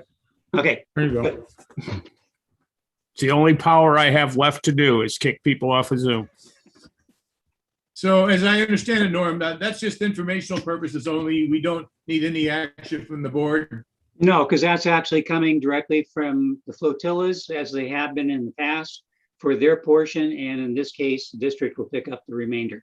Right. And we don't need any more funding. No. Thank you, Norm. Next item, it's not on the agenda, but we are going to be making a modification to the appendix of the standing rules. Bill Freed, can you walk us through that? Thank you, Commodore. The last time the appendix to the standing rules, there's a standing rules in the appendix being more local oriented standing rules are standard nationally. The last change to the appendix was in 2012. And so this is really just an update and very minor at that. It was brought up to our attention by Mike Boz at the last meeting, and there was a change to the deadlines in the awards for the awards committee because of the timing and the change of the financial calendar year. And that is changing it to October 1st. The district awards committee shall submit its recommendations to the district board by October 1st. That's the change. And then the information systems to determine the recipients of all district awards and for ordering and ensuring delivery of all awards March 15th. Again, it's just a change of some dates. The other change was necessary because of the vote and the change for the past division commanders association. Previously, the president of that association was a voting member of the board. There was a vote that was taken by the board that voting member is no longer a voting member, and then a recommendation passed up through DIROCS to the district commander to go ahead and suspend the past division commanders association until such time as it gets reactivated, if that ever occurs. But to change the appendix to reflect that action, if that action is confirmed by the commander. The also within the appendix A, there's a couple of items that the association had to do with the D-Train and D-Train committee, et cetera. And so there's been some minor changes just to reflect that if the association is not active, then it doesn't apply. If it is active, it will apply. So I've tried to make the standing rules adaptable to whether or not the association is going to be active or not. And with the assumption that it's not going to be active now, but certainly could be in the future, should everyone here become active and fire it back up and take part. But right now, it's not happening. So, any questions on the changes to the standing rules? Now, before I sign the new appendix, we need to be certain that the district commander has approved the suspension. Is that correct?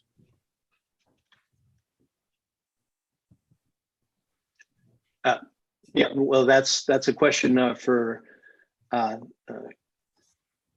DIROCS. Commander, is that correct? Commander?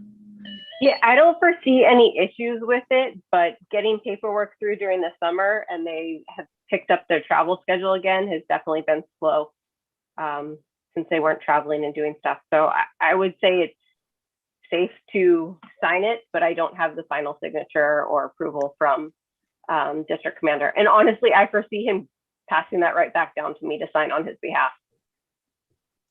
Okay, so I've got it right here, Bill, ready to sign. So as soon as I get confirmation from commander, I will sign it and pass it back on and send it to all members of the board, as well as post it on the district website.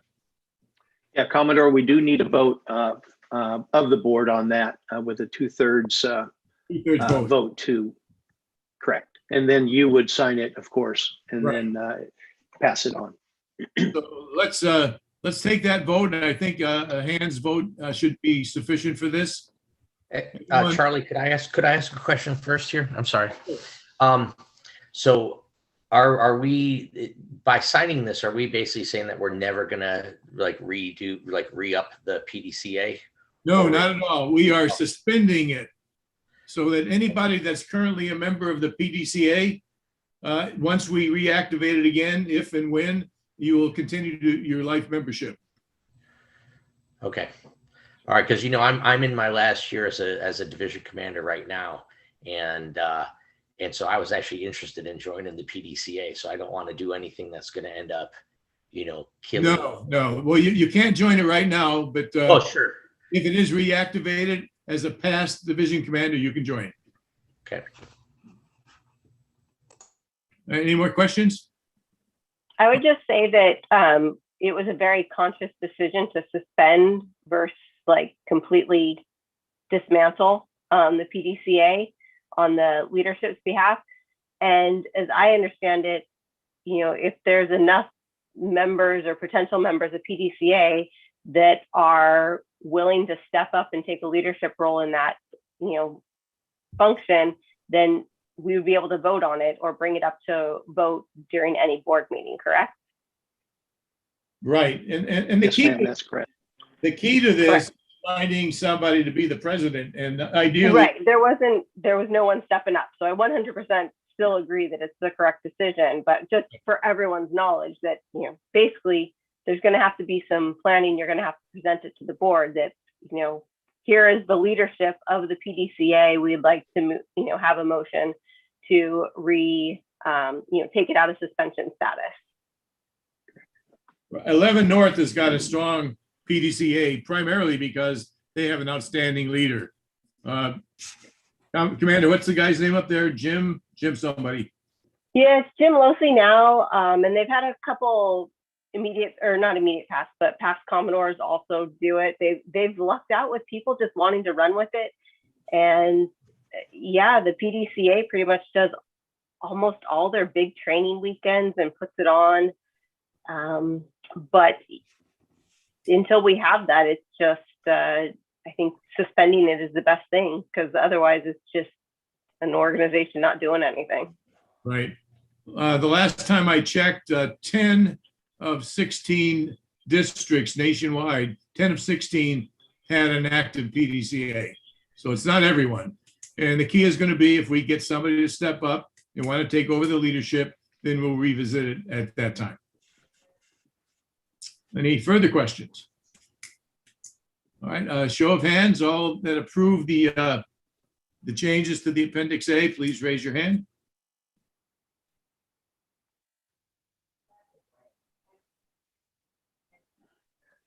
Okay, we have a clear majority, so the motion proves.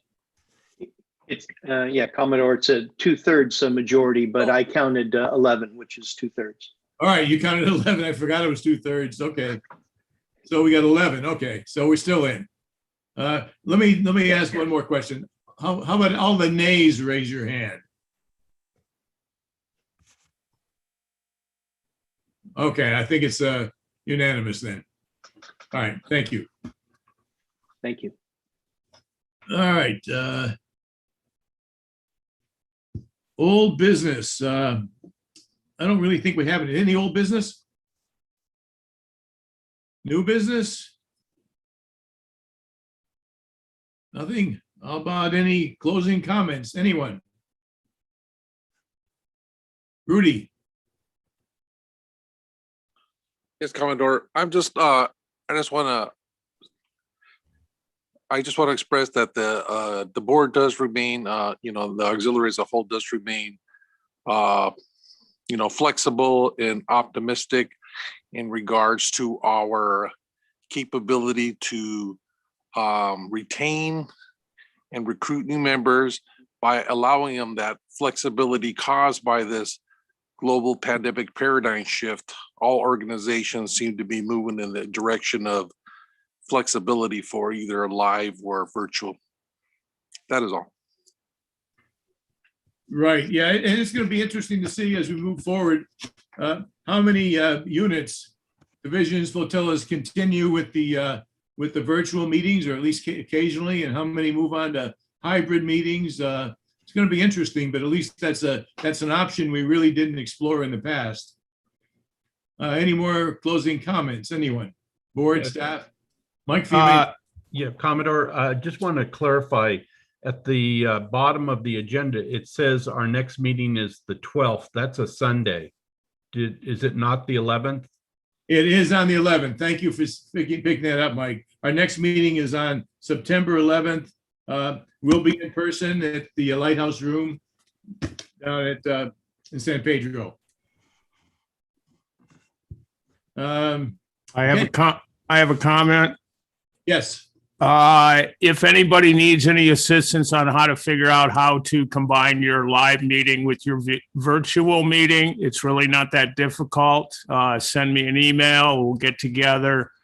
You're basically going to take your laptop to your meeting, turn it on and face it towards the audience, turn the camera on so they can see what's going on. So, but if anybody needs any hints, help or anything, send me an email and I'll get back to you. And we'll make it happen.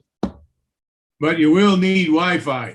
You will need Wi-Fi. If you do it at Denny's, most Denny's have free Wi-Fi.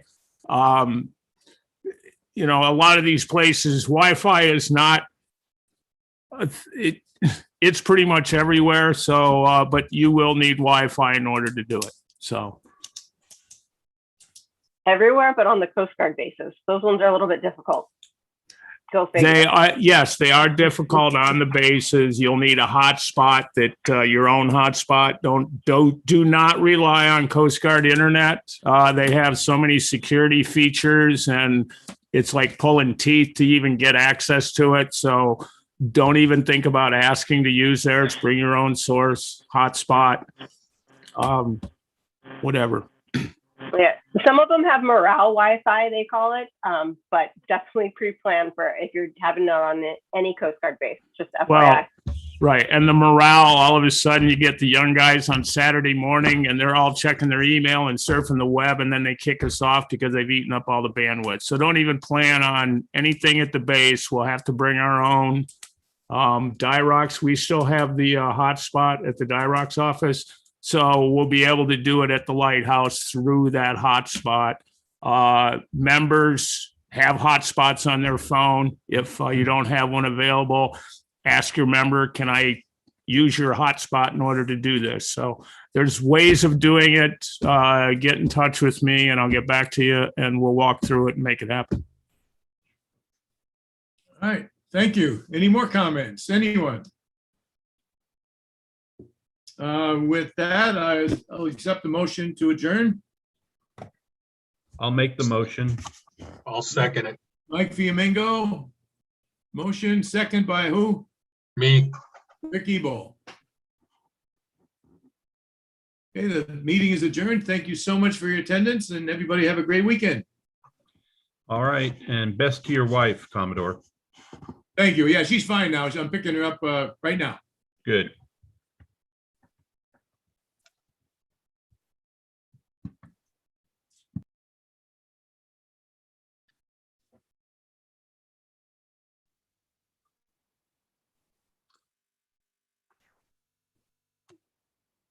Bye, everybody. Stay Bye. healthy. Bye-bye.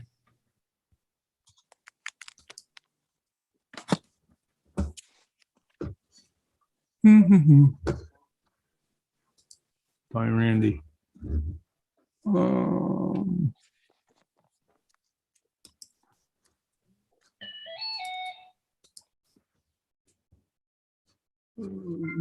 Stand by.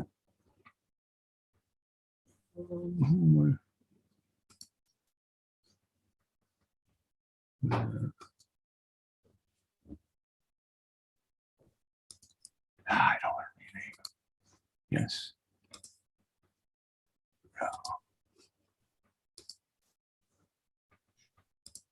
Thanks, Rudy. Have a good weekend. There we go. All right. Turn the record off. Oh, yes. Thank you. Stand by. Stand by. Let me stop the stream.